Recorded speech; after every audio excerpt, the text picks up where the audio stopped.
Hey, everybody, welcome back to another episode of the Roots Podcast. I am your host, Sean Pitcher. Today, we are very fortunate to have on Anthony Zamora.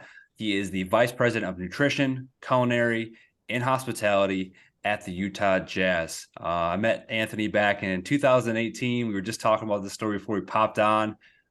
Gave me the opportunity to come visit him at his facility. Actually, while I was at a wedding, walked about 30 minutes to get there, and we had an awesome chat. We've been able to connect ever since. Anthony, really appreciate you coming on today.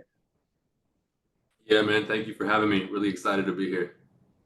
So what I start with every single person that comes on this podcast is I always ask the first question is, who is Anthony Zamora behind being a dietitian, a chef, now a vice president? Who are you? Yeah, man. So behind the title and everything, deep down, I'm a worker. Like I had my first job when I was 14, could never sit still. I still can't. And I think it's a blessing.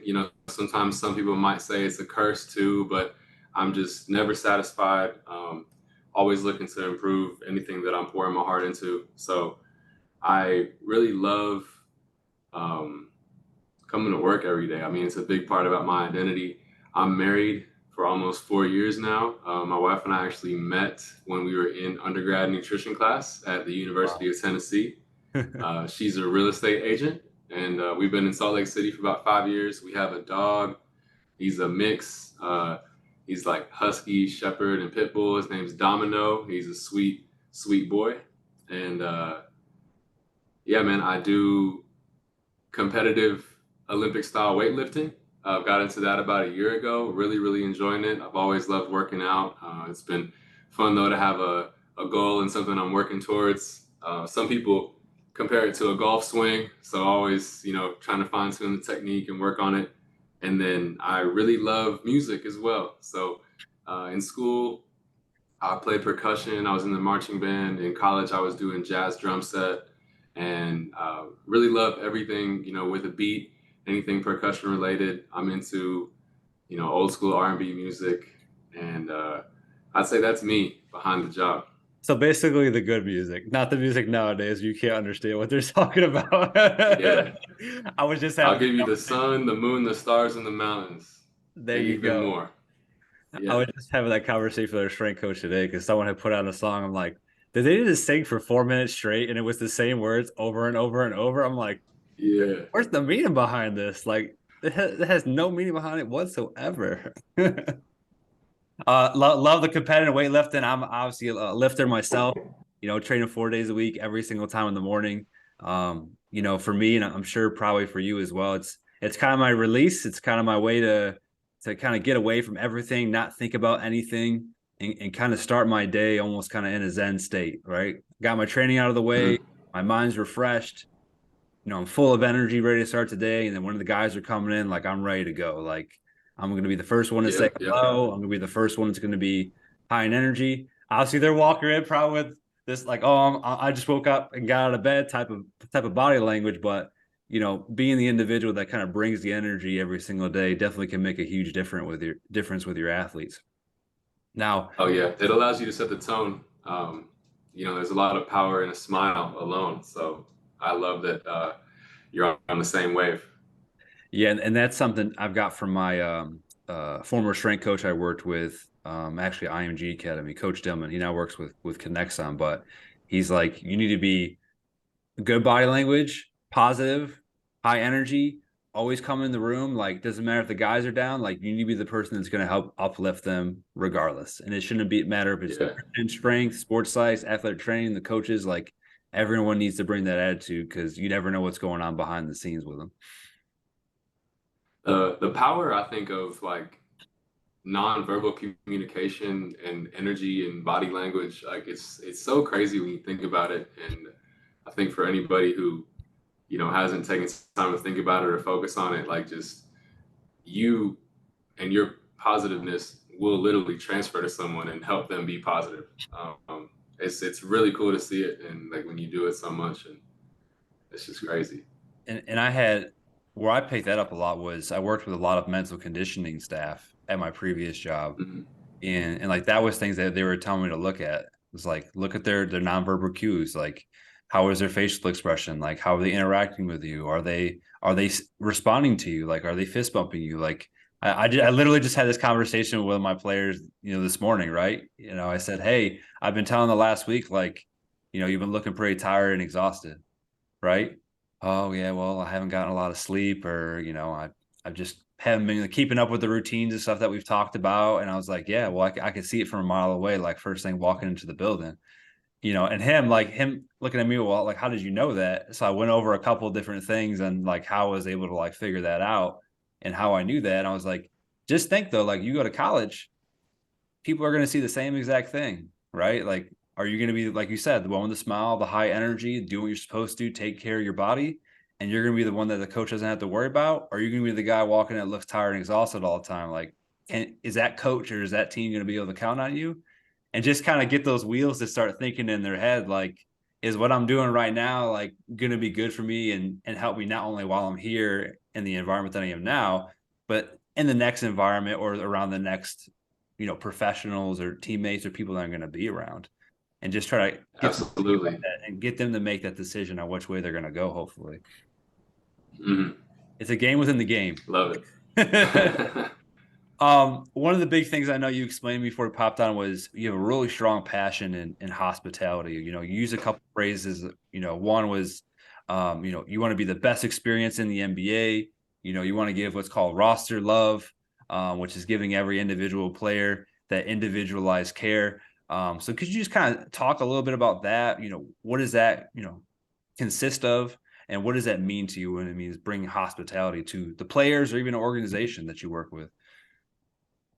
Yeah, I feel like in the framework of sports nutrition, a lot of times it'll be that sports dietitian who you kind of are that bookend of each day, the morning and the evening, where you're going to be one of those first interactions when an athlete comes in, and then the last one, especially if you have evening competitions for they see when they're getting dinner. So it's really just like we're just talking about, like part of that hospitality equation is setting the tone. And so when you come in, are you greeted by a staff of smiles and people who are, good morning, how'd you sleep? Like, what could we get for you? Or is it like, you know, people that aren't doing those things, right? Do you come into an area or a dining room that is clean and has a ton of attention to detail? Or do you go into one where, maybe it's not that way? So I think that it's really just in my eyes, like the hospitality equation, we're looking at all these different fine details and how do we dial them all in so that you kind of like create this environment where people have everything that they need sometimes before they even know that they need it. Mm-hmm. Hey, you need a napkin, for a small example, like, oh, it's right there. I didn't have to think about it. Like they're just, having things intentionally placed. I'm big on having plants in the room. So we work with local flower shop, and like they order real plants for us, so we get stuff like that. But just every little thing, the signage that you use, I think it all goes into that hospitality equation. Yeah, I mean, attention to detail is critical. I mean, not only like you said, the players, but the people that are walking through there, whether that's from another organization, whether that's the owners, whether that's the coaches, like taking pride in your space makes a huge difference. And people around you in your environment can tell and know that and tell what kind of person you are.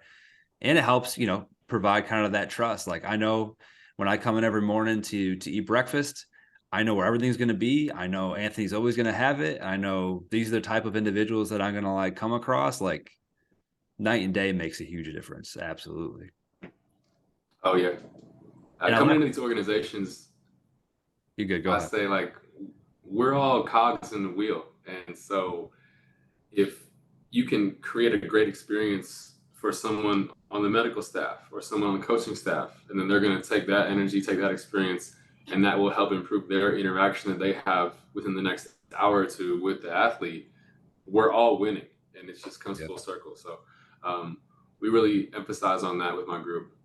Because it definitely takes a village. Like you're not going to be able to do it by yourself, right? And we all know every staff member is going to have a different relationship with the athlete. So if there's an athlete that maybe you can't get across 100%, maybe you don't have, the best relationship with them, but this athletic trainer or this coach does. It's like, well, if I have the trust and relationship with now those other staff members and there's a message or something I need to get across, or I really need to talk to that player, but I have a challenging time having discussions with them, well, let me lean on those other staff members now that can help me out in that situation because they know what I can bring to the table. They know what we have here.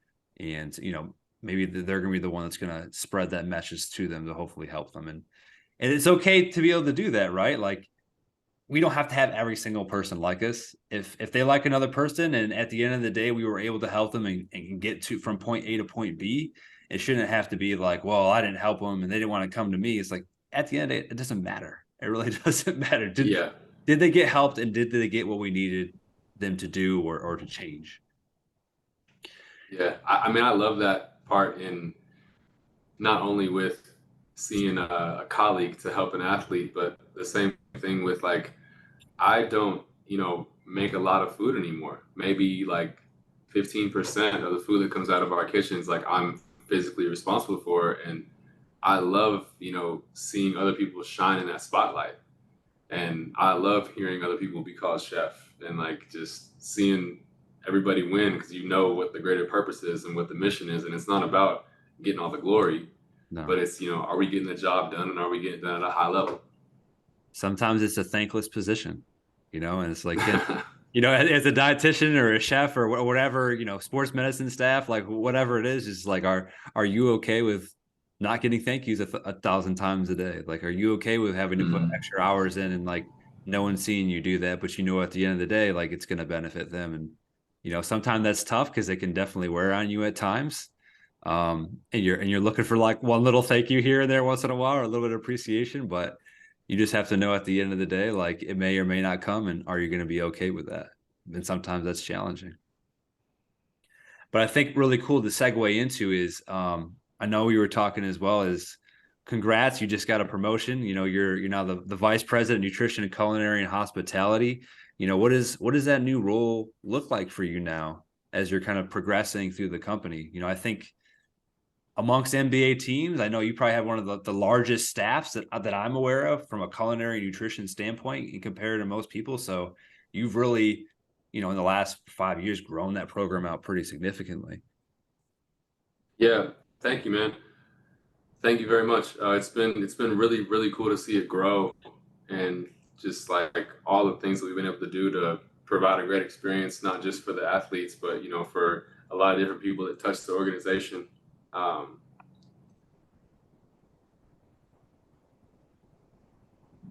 I oversee right now, so as the VP, I'm overseeing the director of performance nutrition and then our director of culinary nutrition. And so those two are working together really to make the whole ship run. In the nutrition side, there's a nutrition fellow that works really closely with the director, helps out. And then in the kitchen, we've got 2 sous chefs and then extra hands. We've got someone making like our own homemade pasta, our own bread. And then we've had 1 culinary intern in the past. We're looking at doing a second one this year.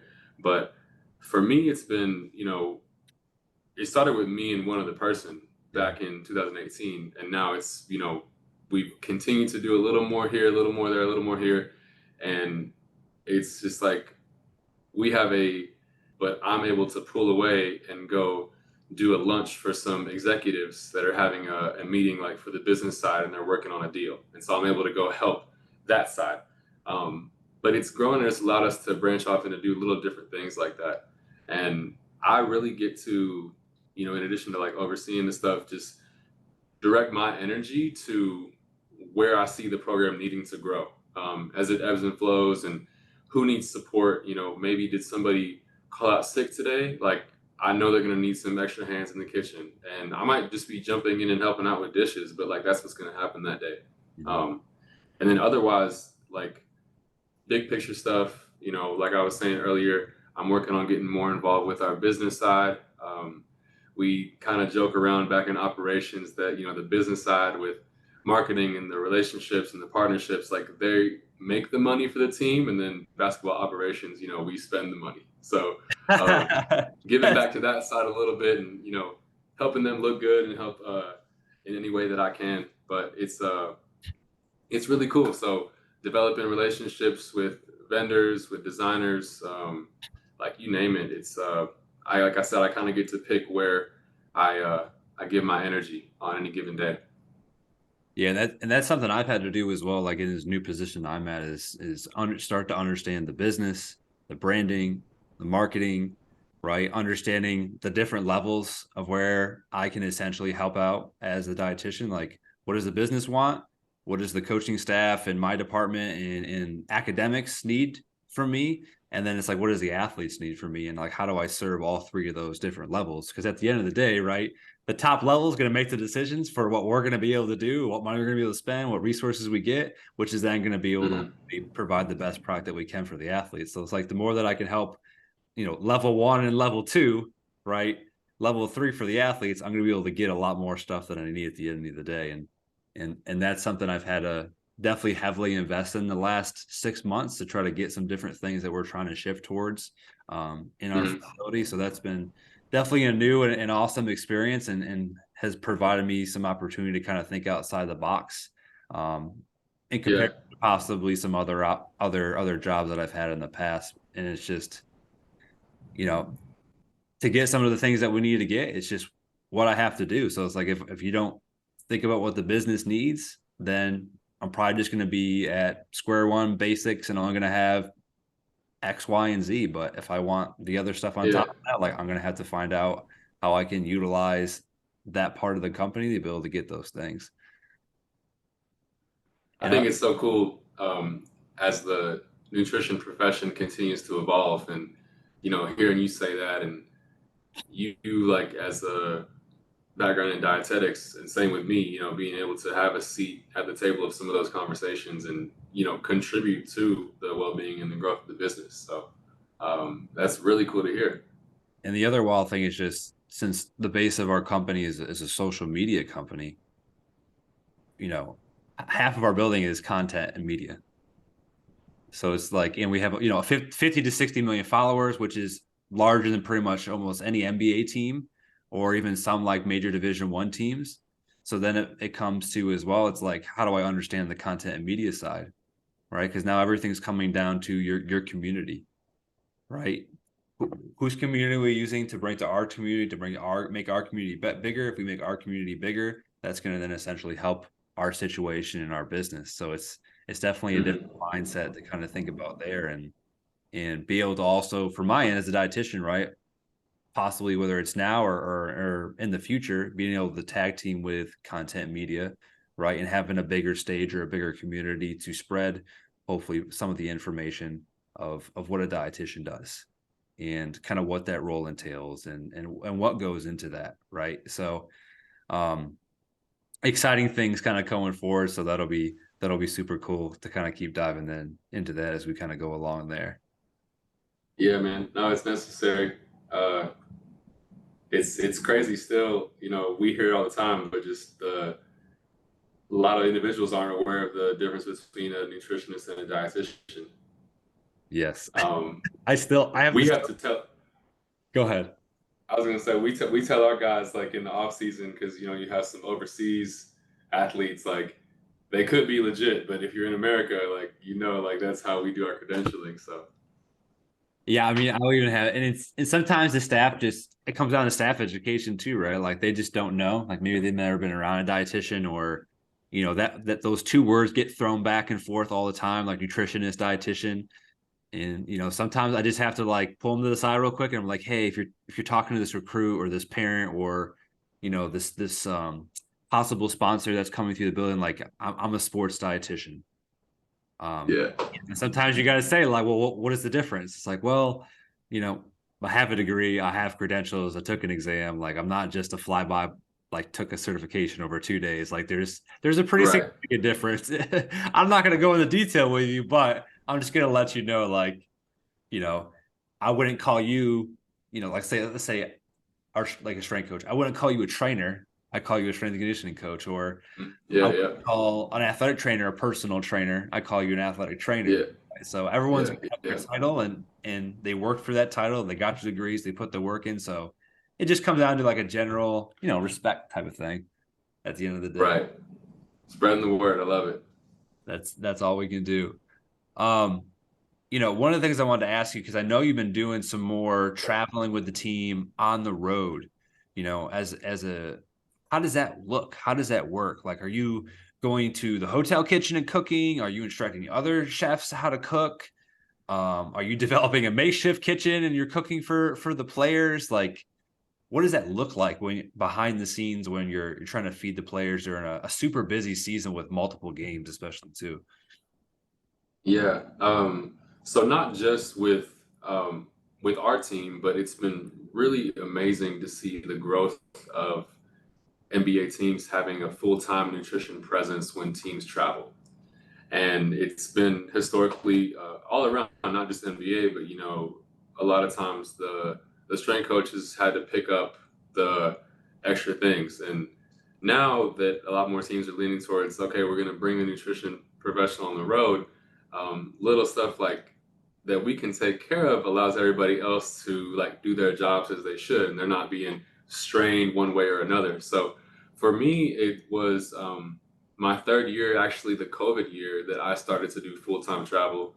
And that was based around like, food rules were different in different states and, can we get whatever? And so I got to be learning that like logistical piece and helping the team navigate that. But it became a beautiful thing because before that, I wasn't really involved with the menu planning for the road. And we would use a third party person to set stuff up. Our strength coach was doing a lot of the hotel road menus, but then when I came on, I took all that stuff over, and it's just been really cool because planning ahead, our travel coordinator, she does a great job, but it's us working together with the hotel, their banquet manager, their chefs, and plain and simple, we just tell them what we want.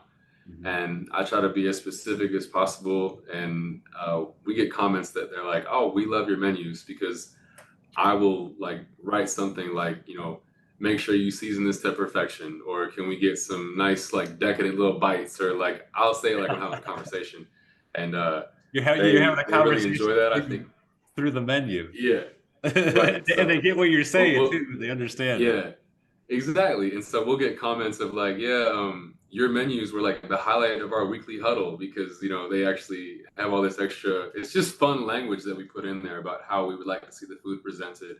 Um, but that's for the hotels. And then out of Salt Lake, our team, our kitchen here produces the meals that we serve on the plane in the air. We've gotten that down. That's something also new that we've added since I've been here. And then doing like pregame meal, that's at the hotel, and then postgame meals we'll get catering from local restaurants. Our director of nutrition sets a lot of all that stuff up, but it's like kind of just either we have this awesome network between the MBA RDs where we're sharing a lot of different restaurants in different cities, like who's good operationally, gonna show up on time, food really good. And then some of it too is just like a Google search and calling some people of, hey, your food looks awesome. Do you guys ever do catering? So that's how we set stuff up for the road.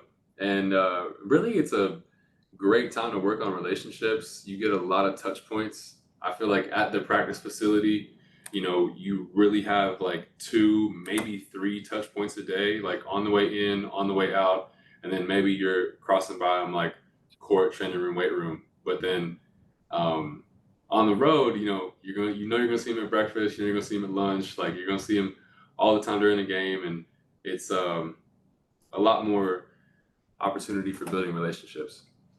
Yeah, and being around the athletes makes a huge difference. I think I found that out the most. Hmm. Like the past place I was at, the last 3 years was I spent almost half of my day, probably 4 hours of my day, just being out of practice, being out at lifts, you know, going not only my own workshops, going to other workshops with maybe mental conditioning or our leadership coach, right? And just being involved with my staff, being involved with the athletes. And the first thing they always notice too is like when you're not there, when you typically are there, where were you at? Why weren't you there? Like we haven't seen you in a minute. And then it becomes like, a big like they're giving you a hard time because they almost expect you to be there because you're their guy or you're their girl or whoever Right. you specifically be, which is always a good sign because you're like, all right, you obviously care enough. I care about you. You care enough that I'm here, because you wouldn't be saying anything if you didn't care at all. So it's like there Exactly. becomes that relationship and that bond that that's happening. And then every player you're going to have kind of a different relationship at the end of the day too. But yeah, anytime you kind of slip in those little tidbits where you can, because now you have the better trust relationship on the road, and they also know you're going through the grind with them, right? Home, away, the entirety of the season, like they know you're in the thick of things with them, which also makes a huge difference. If you're a person, that's why I know sometimes that dietitians that consult, that 5-10 hours a week, that's tough, right? How are you going to have buy-in? How are you going to have the opportunity for the athlete to want to listen to you when you're just kind of there sprinkled in sparsely? That becomes super challenging. The athletes can only listen to so much. I think that most of the sports is what they would call unconventional counseling, where it's going to happen at a random place, water cooler chat type of thing, versus people actually coming to the office. So yeah. Don't be that's the biggest advice I give to any young dietitian. Don't be an office person.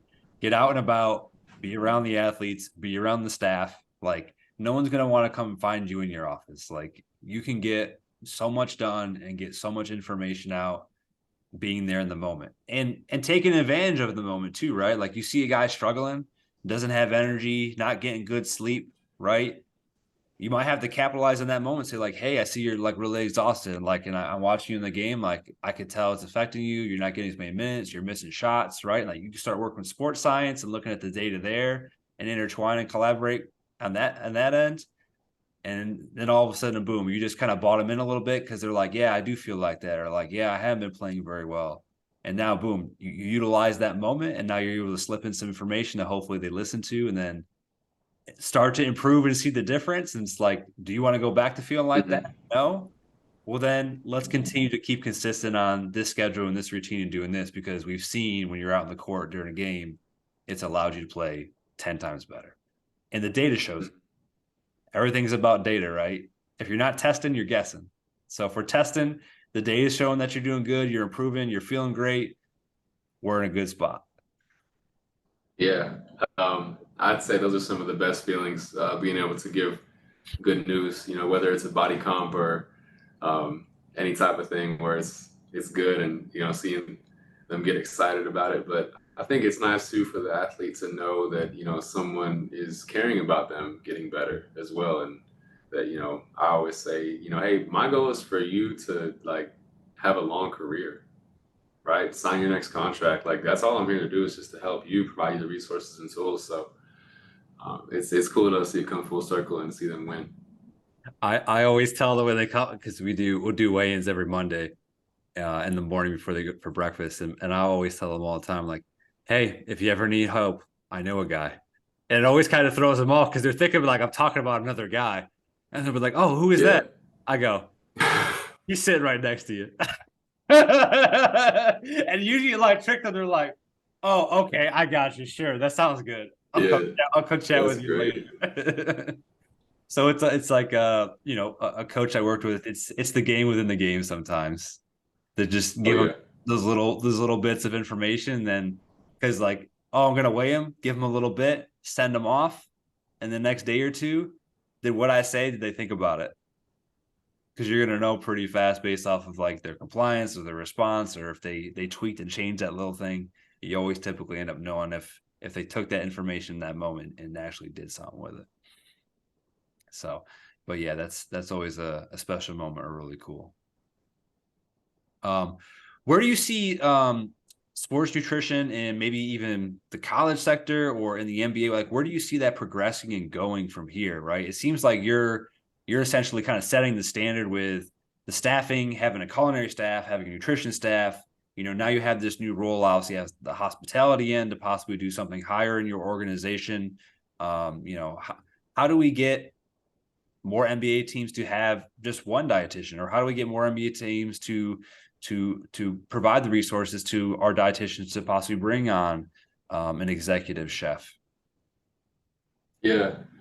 Um, so first off, like I think where I see it going is, and this is more so for me personally, where I feel like early on I was a really big like hand holder of like I'm gonna make your electrolyte drink for you, or like I'm gonna do all these things for you, but then I'm coming back to some things like what can we teach them to do themselves?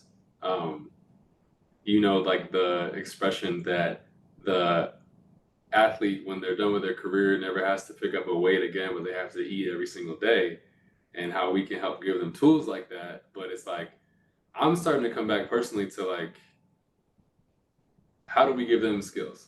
And how do we make sure that they understand everything? And so, um, yeah, I used to be just very like, I would say hand holding and want to do everything, but now that's kind of where I'm going personally. And there are times too where it's like, guy comes in for halftime, I'm gonna have their shit ready, like of course. But like other times, like passing out electrolytes on the plane, like, hey, do you want one right now? Hey, should you grab something for later too? And it's like knowing that they can, rip open the stick and put it in and make their own drink. So that's for me. But then for other teams, I love this group of scouts and like younger guys that are coming and becoming like assistant general managers and that type of thing. And maybe it's like a person in operations or whatever. But I think that the younger people that are coming and seeing this stuff and becoming used to it, then as they continue to grow in their roles and take leadership roles in different organizations, they can be the person with the power and the authority to say, get that conversation going and then put something behind it. So um, I love the experience of having different coaches, for example, come spend time with us here, and then they go to a different opportunity, and that a head coach has a lot of power. So if the head coach wants to do something, they can make something happen. So I think it's just something that over here at the Jazz, I'm going to continue to control. We can control, provide a great experience, and it's awesome having people come from different organizations and saying like, I never knew it could be like this. But in my back of my head, I know when they go to the next spot and as they grow, because I'm surrounded by a ton of young, awesome leaders, like they're gonna push for that wherever they go. So I think that just continuing to do my best and then spread the word, stuff like this, and more people will continue to catch on.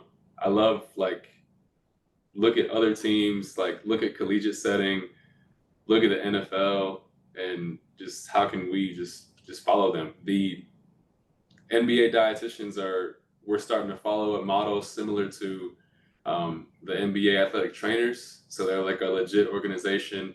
Mhm. And this is actually the first year that we're going to have meetings as sports dietitians at the NBA Combine. You've probably seen like the NFL RDs always meet at the Combine, and so we're starting to kind of band together and pick up some pieces and just try to make our name known a little bit more. Yeah, I think that's good with more of these young staff coming up and seeing all the different pieces that kind of come into play, versus maybe some of the staff that have been around for quite a period of time. It just provides obviously more insight and more knowledge on how these different support staff members can play a role, right? And when they come to someone like your facility, and like you said, when they go to back to their facility or another facility, they're like, man, our guys really aren't getting this level of like care or treatment or the ability to fuel and recover at the highest level that they possibly could be. And obviously, maybe they're not going to go from 0 to 100 and have everything you guys have. But yet, like you said, it starts to get those gears thinking in that individual's mind to be able to have those conversations with the higher ups or the coaches and be like, yeah, maybe like the Jazz are always staying healthy and they're always competitive because of X, Y, and Z. And like, I think these two or three things that they're doing over there, like, we should think about consulting with Anthony or bringing somebody in that could possibly like change this part of our design or what we have available right now, because it's going to make a huge difference. And I I like what think you that when we talk about, go ahead. what were you gonna say? The quick thing I was gonna throw in there too. I like what you said about the individual part. One of my little models that I always say to our athletes all the time is, I start this out when they first come in, and I'll have a kid go to the board, and I'll go write down what you think the top 3 buckets in nutrition are, and I'll always say like eating or fueling, hydration, and sleep. And then the next question I'll ask them, I go, how many hours do you think you spend doing those 3 things, right? And usually for eating, it's like 1 to 4, let's say 1 to 3 hours a day, or 1 to 4 hours a day with like meals and snacks. I'll ask them, do you hydrate? Should you hydrate all day, or should you hydrate just parts of the day? Right. Have them answer that. And then the last question is how many hours of sleep do you think you should be getting? And then I go, okay, if you look at those 3 things, let's add all those things up. So how many hours are you spending doing those 3 things out of 24 hours every single day? Right. And I've kind of come down to where it's about 10 to 15 hours you're spending doing those 3 things. So then my next question I ask the athlete when they're up there in front of the whole room for everybody else, can you stop doing those 3 things? No, I can't. So you're telling me those 3 things are going to have a negative consequence, some way, shape, or form on your day, mentally and physically, or out in the court? Yes. Boom, right there. That's kind of that's kind of my shell shock. That's the mic drop. Yeah. So if you come to me, you tell me what you just all heard, if this is not important, I don't know what to tell you, because if that's 15 out of 24 hours of your day, I would think that's pretty significant. Yeah. Can I use that? Absolutely. I love that. Yeah. That's going in next week's team talk. Live, learn, and pass on. You can't keep all the information to yourself at the end of the day. It's about passing it That's on awesome, man. and hoping that helps everybody else. But I love what you Yeah, said man. about life skills. We have, in collaboration with our academics team, we have called Pro Habits. So obviously our population, we have kids that are 16 to 20 years old. And we're trying to surround them with staff members across the board, whether it's communications, social media, financial literacy, nutrition, sports psychology, right? All the things that they're probably going to get exposed to at some shape or form once they get to the college level, or if they get the chance to go to the pro level. And especially us for nutrition and doing food demos, action stations, and doing things that are tactile and things that have to keep them active or doing activities, are definitely found to be the most successful. They don't want to sit and like watch a PowerPoint. Like they don't want to sit and read a bunch of words off a screen. I've even honestly had to like transition back to just doing my education on a whiteboard and asking their opinion. Yeah. Like, hey, here's 2 issues I've seen across the whole group. All right. Like here's cramping and here's, pre-competition fueling. Which 2 do you want to talk about? Okay, cramping's a big issue. Everyone says they had cramping. Cool, we'll talk about that. All right, someone give me an example. Right. So now it's like I'm taking their information, I'm taking their choice, I'm taking a specific time where they had a problem. And then it's like, okay, let's write that on the board. When did it happen? What do you think causes cramping? And it's like I'm getting my information on the backside, but now I'm creating interest on their side because it specifically happened to them. Versus, Yeah. I You let don't them want drive the bus. exactly. Yeah. So it's Um, it's taking a different approach and curtailing, how you educate, especially guys nowadays, just because you can't do it the old school method and just throw stuff up there anymore. yeah. I wanted to cap off, like expanding on what we can do as a field to get better. And I think especially younger dietitians or newer programs getting started out, whatever. We were talking about energy early on, and I'm a huge quote guy, but I love this quote that says, "When you can't change your circumstances, you can change your energy."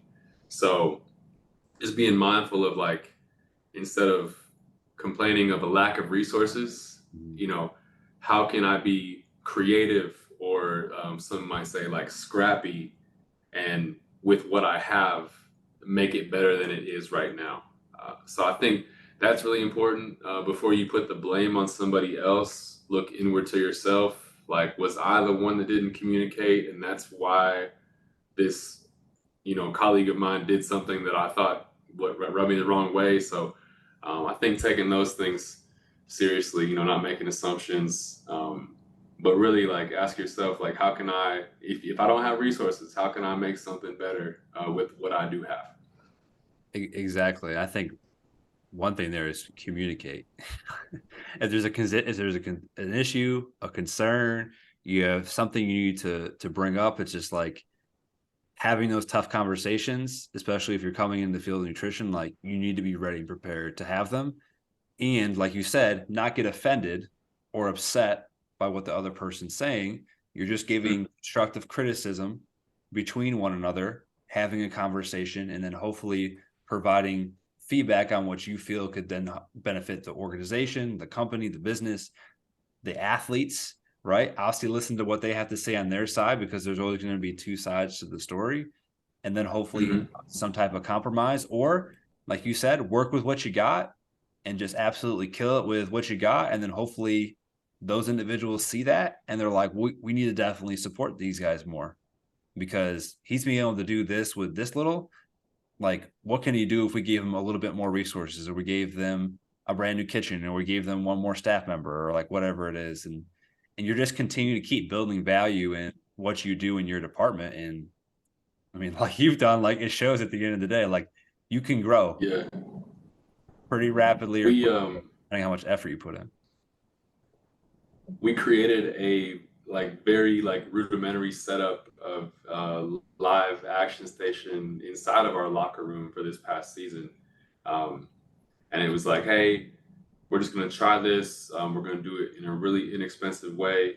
And that station was a smash hit, not just because of the food being fresh and right there, but just like the camaraderie of coming together around the food, like before the game, and making it that special space. So now, I'm getting quotes to make it permanent and make it nice. So when you show reason behind something that could be really good, a lot of times you'll get rewarded with the resources that you desire.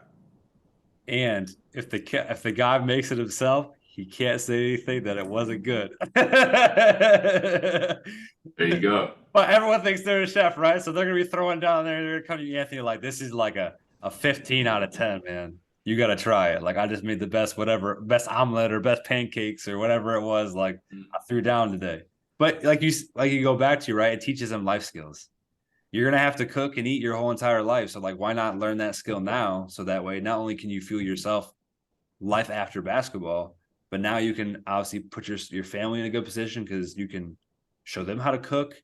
You can cook for them. Maybe your kids coming up, they learn how to cook because you have those skills and you can pass those on. Like it just becomes then like a generational thing that you're supporting your family, and then those people are going to branch out to other people and then support other people with that skill as well. Which the more people we can teach how to cook, which is a skill sometimes I think is lost at times, because we're in this fast food and just eating out all the time kind of mode.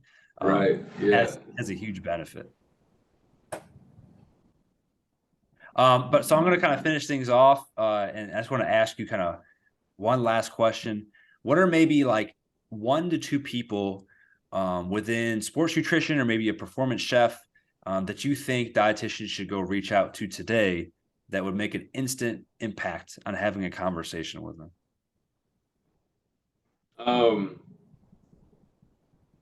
feel like so I didn't say it earlier, but I love to read, books especially, and I'm gonna give a book recommendation actually. Okay. For this one, and I'm gonna go from a different one than sports, and it's one that you and I've actually talked about before. But I'm gonna tell everybody to check out Danny Meyer, and he's got one book that's really well known called Setting the Table. And then I'm gonna get one more because I love books. Like I said, talking about the energy stuff, and the athlete coming in tired, telling himself he's tired. The book is called What to Say When You Talk to Yourself. I want to give those two, and I think that those will have an immediate impact on anybody who reads them. Get you to think a little bit differently. Awesome. I love that. Anthony, really appreciate you coming on. Anybody that wants to contact Anthony, we'll put his contact information in the bio. Anyone that wants to listen to more episodes of the Root Podcast, those are available on Spotify and Apple Podcasts, or through Anchor and my links, all my digital links as well, which I'll put down there as well. But Anthony, love hearing your story. Love hearing the thing that you're doing out there with the Jazz, and keep up the great work. And I know we'll be meeting again soon, probably here at the CPSDA in a couple of weeks. Yep. Thank you, Sean. I'll see you at the conference, bro. All right. See you later. All right. Bye.